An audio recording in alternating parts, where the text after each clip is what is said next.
Johnson's Baby, but it really smells really good. Even after taking a bath, andyan pa rin siya. Kahit pawisan ka na, andyan pa rin siya. Yan, proven ko talaga yan.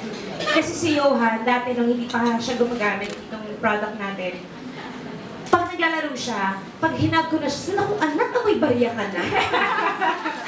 Amoy ka na baryang basa. Ako naman, hanapan natin ang paraan niya. Hindi mangyari sa school mo yan. Ngayon, hindi na. Ngayon, hindi na. Hindi na. Kahit hindi siya magdala ng kulot. And Gucci now kasi, he's not allowed to use phone. He's not allowed to use parang, sa ngayon ha, pero since ginamit na namin yung mga products ng Johnson's, tapos pinakita namin sa pedya niya, 100% guaranteed na very safe siya for Lucho and for you.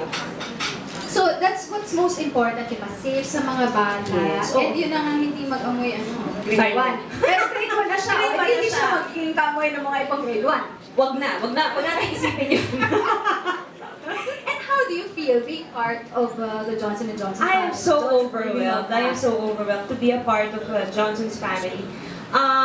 I guess, hindi ba, kapag may family ka na, at naging kapamilya ka rin ng Johnson's, parang you feel very safe, and it's overwhelming na they trusted you to be an ambassador. It's parang nakaka-high yung hanggang ngayon, yung totoo ba to? Totoo bang nangyayari to? That Johnson & Johnson's actually got our services, Bakit our naman family. hindi? Ito naman. May!